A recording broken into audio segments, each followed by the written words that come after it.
Oh, we have reason to put you on trial. It's obvious, isn't it? According to Fontaine law, no one is permitted to release any flying objects within Fontaine city limits during the first 3 days of each month. You are clearly guilty of violating this law, no? Oh, so that's what they've done wrong. That's our Lady Farina. No one knows the laws of Fontaine like she does. You call that obvious? What kind of law is that? Wait, flying object? You mean Paimon? Precisely! Now, if you two have no objections, then in the name of the Hydro Archon, I order your arrest. My apologies, Lady Farina. I don't mean to spoil the fun, but if you would allow me to interject, I don't think that Paimon here meets the definition of a flying object. You tell her, Linny! Finally someone who's not crazy. How could anyone call Paimon a flying object? Ah, great magician Linny, my beloved citizen. I'll permit you to object, but how exactly do you plan to prove your claim? As a magician who just rained on your parade, I naturally should shoulder the responsibility of saving the show. So, with such an audience gathered here, allow me to perform a trick for everyone.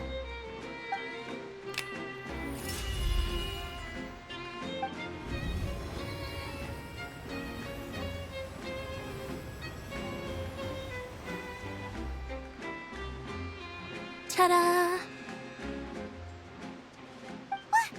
What's that on Paimon's back? Hey, when did Linny do that?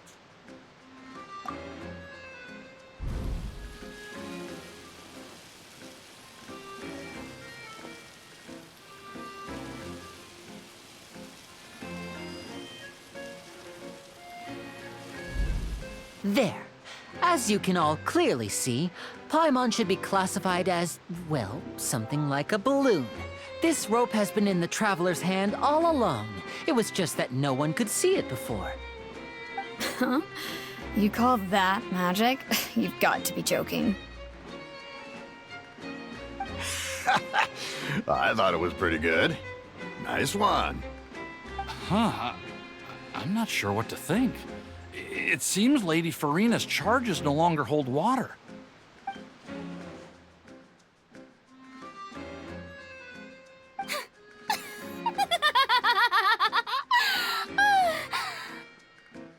Amusing. Very amusing, Linny. Just the sort of unexpected twist that I enjoy. With you here, today's performance can finally be called complete. Performance? You see all this as a performance? In which case, consider the matter of your trial resolved. The god of justice will not bring charges against an innocent person. But when there are valid grounds, I will not only judge travelers from abroad, but even the gods of other lands. I look forward to seeing your upcoming performance at the Opera House, Mr. Linny and Miss Lynette. That's enough for now. Toodaloo!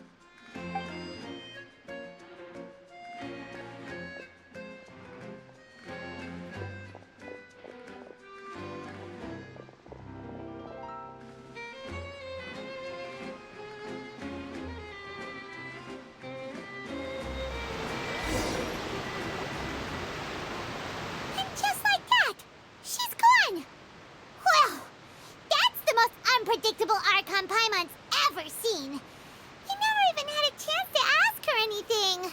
But that's a problem for future Paimon. That whole scene just now was really...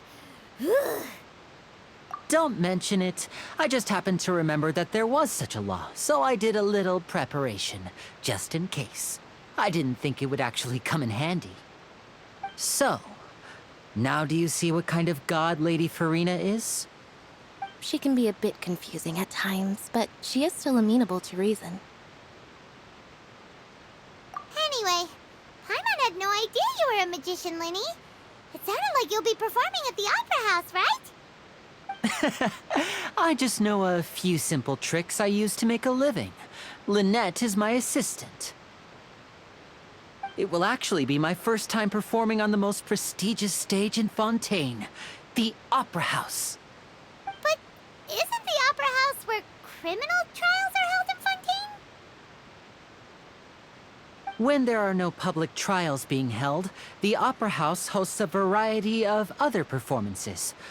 To the people of Fontaine, the line between a trial and a performance can be a little blurred. And speaking of performances, I would be remiss to forego this opportunity gifted by fate. Might I invite the two of you to see my performance? My brother's always excited to make new friends. Oh, sure. We don't really have anything to do now, and we wanted to go to the Opera House anyway. Splendid. In that case, why don't we go together? I'll show you the way. I just have something to take care of first. You really mean it? Then I'll take you up on your offer. This is a magical item known as a magic pocket.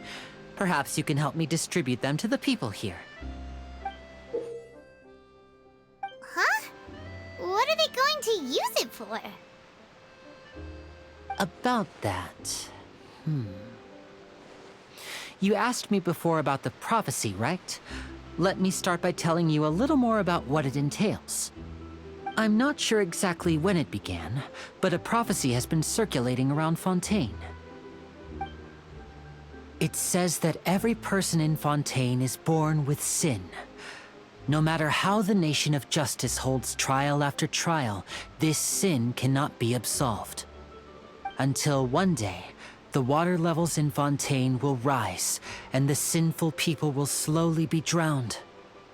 In the end, the people will all be dissolved into the waters, and only the Hydro Archon will remain, weeping on her throne. Only then will the sins of the people of Fontaine be washed away. That sounds pretty gloomy. Why are people in Fontaine born with sin? What is that supposed to mean? There are lots of guesses. Some say that the ancestors of Fontaine stole the power of the seas and stirred its wrath. Others say that the people of Fontaine never heeded the first Hydro Archon's warnings and offended Celestia. But here in Fontaine, evidence is what matters. There hasn't been concrete evidence for any of these claims, so they can only be regarded as conjecture. If even the people in Fontaine don't know what sin they committed, wouldn't it be better just to ignore the prophecy completely? Why bother feeling guilty all the time? That's exactly what the people did at first. But in the last few years, the water levels in Fontaine have actually started rising. Many places have already been completely submerged, and now lie beneath the sea. Many people carry on with their lives as before and shrug it off as a natural phenomenon. But my family and I think that the people of Fontaine shouldn't ignore the possibility, which would end up sentencing them to death. We hope that at least the people who reside near the waterfront can move away before it's too late. So, we've started distributing magic pockets to them. As a magical item, these magic pockets have astonishing capacity. I'm sure they will come in handy when people are moving their belongings. Oh, Paimon gets it! It's like preparing for a rainy day! But this is more than a bit of rain. Perhaps only absolute power could ever contend with such a catastrophe. But who knows? We're just tiny specks in the grand scheme of things. Now, if you'd like to help, then please give these magic pockets to anyone nearby. Be sure to convince them to take it, regardless of what they say.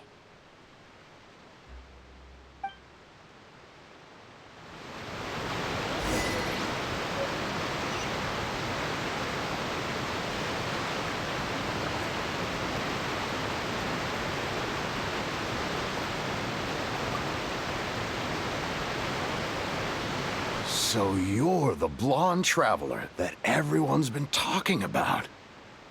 My apologies for not recognizing you earlier. Oh, a magic pocket? Seems you really thought of everything. I guess it's better to prepare for the worst and hope for the best. Thanks. Please, also thank the magician on my behalf when you get the chance.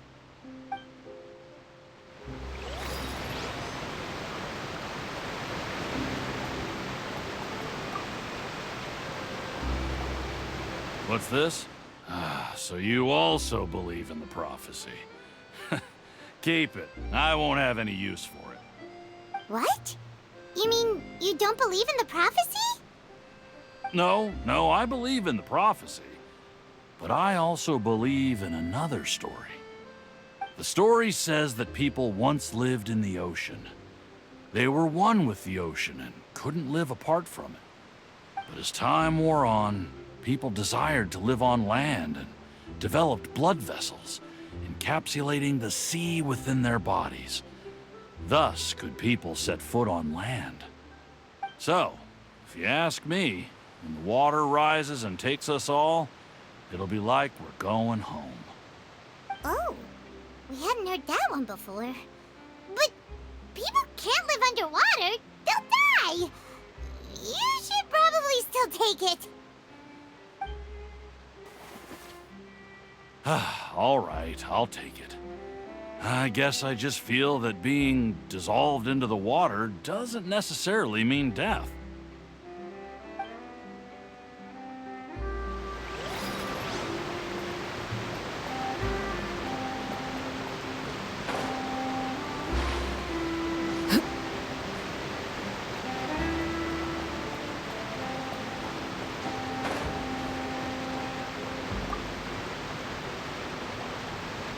Huh?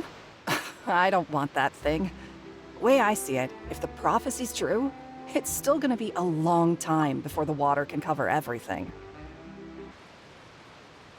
Life is all about living in the moment. What use is there in worrying about the future all the time? We'll cross that bridge when we get to it. You should still take it. You never know when it'll come in handy. Oh, all right, fine. Thanks. It's just that if I start moving, that means I've already given up on the life I have now. I'd really rather not.